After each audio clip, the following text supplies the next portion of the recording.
Sohn. I'm Dennis Tate. And we're on Selling St. Louis American Dream TV. And today we're going to be at the Tilted Skillet in Washington, Missouri, and we're going to talk to Shane Wolf. He's an artist that moved back from being in France for over 20 years.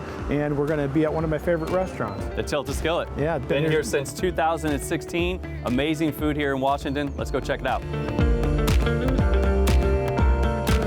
So welcome to the Tilted Skillet. This is one of our favorite places to eat. We got Shane Wolf, amazing artist. Tell us how long you've been here, man. Thank you. Well, I've only been here for, about 9 months so far. So pretty new to the area.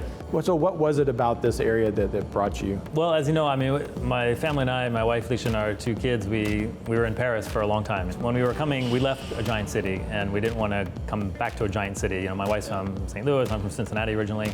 We were kind of literally all over the map. And Alicia was like, well, let's check out Washington. We came out here and it was the perfect kind of small town America that we were looking for. That's got its own industry, it's got its own identity, it's very picturesque. It's wine country, which is great, coming back from France, you know, that was a nice bonus for us too. Yeah. The people here are fantastic. We've had a really great welcoming. It feels good. So we wanted to come here. Yeah, so you're in Paris for years. Yes. That's because of your art, yes. right? Yes. And so you've kind of reached a point that most people don't achieve with your art. Do you want to tell us a little bit about Sure, yeah. I mean, you? It's been a long journey. Drawing was always part of what I did, and in high school I loved drawing, and then I went to University of Cincinnati for graphic design. That's what actually took me to Europe, and I ultimately learned about these private schools called ateliers in Italy. But after the 4 years in Italy, I decided to move to Paris. But yeah, basically just had to start from scratch as a painter. So how do you think that the different influences here, how do you think that's going to influence your art maybe going forward?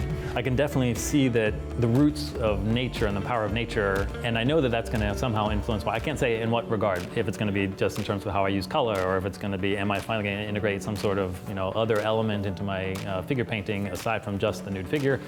Who knows? But I can definitely, it's been interesting feeling that side of American history here, leaving the old world and coming to the new. And talking about art and the different opportunities people have to experience that here locally, there's a new opportunity. St. Charles County has offered their facilities at Klondike Park. It's called The Creative at Klondike. And yes. So it's an opportunity for artists and for people to experience art. We'll take a look at that here in just a little bit. All right. Speaking of Klondike, I think we're going to head right over there next, show you what it got. Yeah. All right.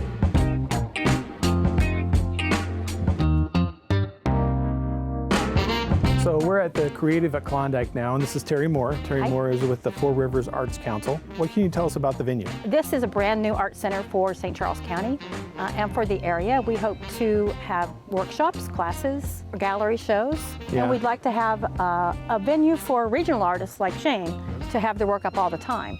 And we're going to try to have a little coffee shop, and we're going to provide a camp store for campers. We're also going to have an artist in residence program. Yeah, so it gives you lots of opportunity because this was originally built as a home. It absolutely was. So- Gene and Hank Mackler built it in 1993. Yeah. He wanted the park, but he also envisioned this house. They call it the Quarry House.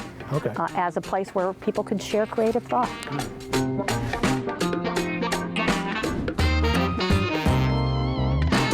Shane, thanks again for course, yeah. Connecting us out here with the Creative and with Terry. And so before I was a realtor, I was a draftsman for 23 years. And architecture is actually part of art. And this is actually a unique building. It's like a steel barn that somebody built and then created this awesome space inside of it. Pretty amazing. It's also why it's such a good space to have an art collective here.